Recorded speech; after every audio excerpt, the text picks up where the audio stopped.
OSCAP Techno, service TI, le nom le dit, on est en technologie de l'information. On a 2 volets, je vous dirais, principaux de service. C'est vraiment ce qu'on appelle le service géré. Donc, on devient le département informatique de nos clients, donc support utilisateur et support gestion de l'infrastructure technologique. OSCAP, on est une firme de services conseils qui offre des services variés en technologie de l'information, allant des services gérés, l'accompagnement, consultation, cybersécurité, support technique et ainsi de suite.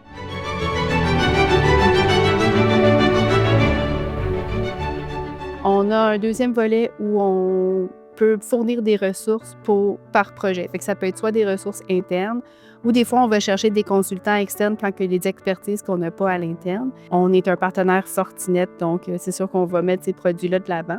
Au niveau de l'infrastructure TI, bien, maintenant, on est beaucoup dans le cloud. On est partenaire Microsoft, donc on va aller beaucoup avec le Azure. On utilisait plusieurs outils qui demandaient des interventions manuelles, qui n'avaient pas de centralisation, pas de standardisation, beaucoup d'envois de courriels, fichiers Excel qu'on s'échangeait. On avait un CRM où il y avait l'information, les vendeurs venaient nous mettre l'information des contrats qui avaient été signés.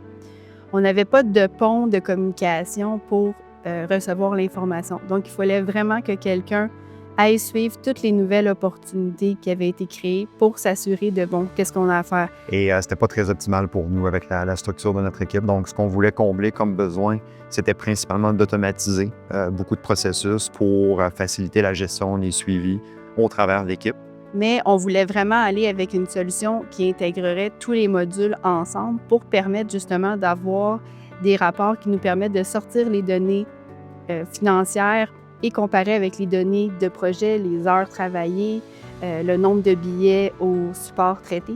Donc, personnellement, je connaissais Zoho CRM de par nom. Donc, je ne connaissais pas des gens de près ou de loin qui avaient travaillé avec l'application, avec le CRM. Et puis, notre partenaire d'affaires, donc Tayo Solutions, nous a parlé en bien de Zoho, en nous méritant des mérites et puis en nous expliquant, dans le fond, que ça pourrait être une grosse valeur ajoutée pour la business d'OSCAP Techno. Ils voulaient se loguer en quelque part, puis pouvoir dire qu'est-ce que j'ai dans le pipeline qui rentre, qu'est-ce que j'ai au niveau des finances, qu'est-ce que j'ai au niveau des billets.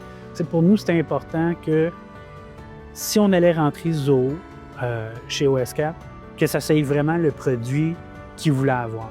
Fait qu'on leur a donné le mandat de vraiment faire leur devoir. Fait qu'ils sont allés rencontrer les produits Microsoft, ils sont allés rencontrer la gang chez Odoo, puis ils ont eu des présentations. Puis après ça, ils sont revenus, puis ils nous ont dit, OK, on aime Zoho à cause de ça. Un, c'était tout connecté. Le price point, 2, était excellent. Fait que quand on a fait la démo, puis on leur a montré, le produit s'est vendu lui-même. Et puis, la maniabilité de Zoho, le fait qu'on peut travailler avec, c'est un peu comme une pâte à modeler. Fait qu'on a été capable de faire quelque chose qui peut s'adapter à eux, et s'adapter à tous les besoins différents des clients. Fait que ça a fait des choses exceptionnelles parce qu'à chaque fois qu'il y avait des idées, c'était un mode où on disait, même si tu pensais que c'est totalement le fil, que ça ne se fera pas, posez-la. Puis on va vous le dire si on peut le faire ou pas. Donc, l'implémentation a eu lieu par phase. Donc, au tout début, phase d'une durée d'environ 1 à 2 mois, ça a été sous forme de sessions de travail, beaucoup de coaching, de présentation de features, qu'est-ce qui peut être fait avec le CRM. Et je dirais que le principal défi à l'époque, dans la première étape, c'était surtout de documenter, de définir nos processus internes au niveau de tout ce qui touche les ventes, de près ou de loin. Donc, on n'avait pas de documentation historiquement. Donc, vraiment de repartir d'une page blanche, puis d'expliquer quelle était notre façon de procéder pour ensuite mettre ça à la sauce Zoho CRM. Donc, ça, c'était, je dirais, notre principal défi à ce moment-là.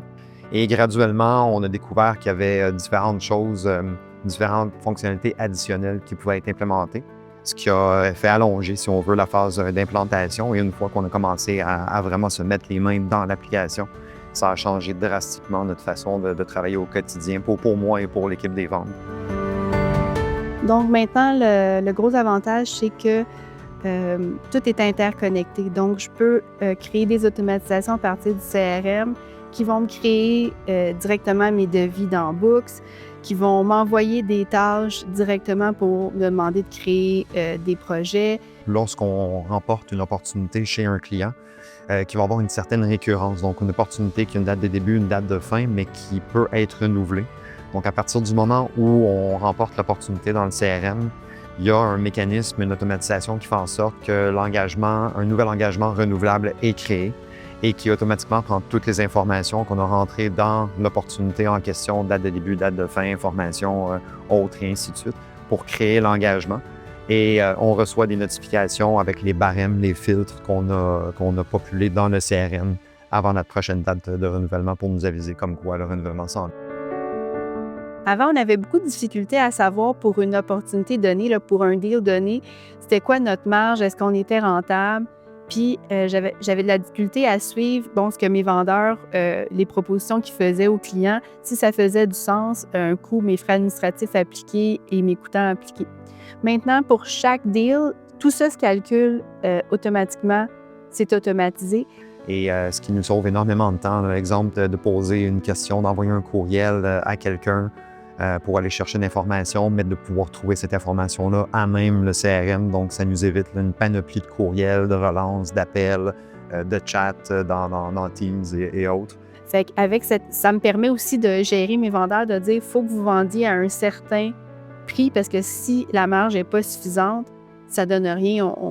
On offre des services, mais qu'on devrait, dans le fond, vendre plus cher, ou on devrait réviser de voir nos coûts. Est-ce que cette ressource-là, ça pourrait être quelqu'un de plus junior qui remplit ce mandat-là, qui a les capacités de le faire? Fait que ça me permet de tout avoir cette visibilité-là par opportunité, ce que je n'avais pas avant. Le ROI a été extrêmement intéressant chez OS4 parce qu'il était instantané. Tu sais, versus des fois, on rentre chez un client, ça prend un peu plus de temps, il faut lui montrer qu'il va faire des ventes, des choses.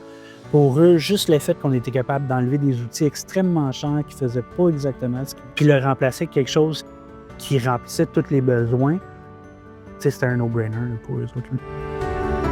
Pour optimiser les processus commerciaux avec les blueprints, donc quelque chose qui nous faisait un peu peur dans le passé, vu qu'on travaillait de façon manuelle, c'est un peu de perdre le contact avec un nouveau lead, donc que ça tombe entre deux chaises. Donc, qu'on trouve quelqu'un puis qu'on n'ait pas la chance de faire le suivi adéquat. Donc, ce que les blueprints nous apportent au niveau du lead, ça nous permet d'avoir une vue concrète sur où est-ce qu'on en est dans les étapes de contact avec le lead directement. Donc, de nous assurer, est-ce que la personne a été contactée, de savoir est-ce qu'il va y avoir une suite logique à la chose ou tout simplement une reprise de contact plus tard. Le principe de rappel, de notification aussi, à savoir est-ce qu'on a eu un retour, est-ce qu'on doit reprendre contact avec la personne.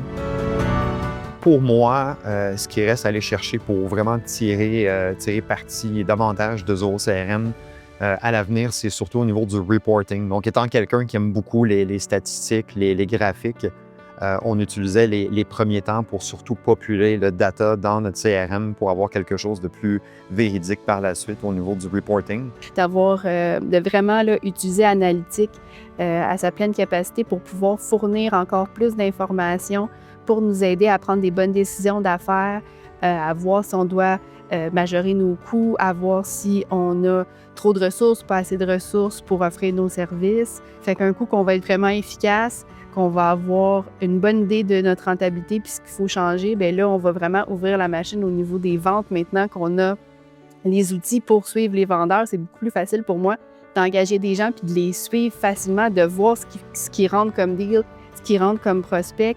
Parce que cette visibilité-là, je ne l'avais pas avant. C'est que ça va nous permettre vraiment d'ouvrir les valves un peu pour aller chercher plus de clients, puis de s'assurer tout le temps en arrière que, OK, est-ce que je dois engager?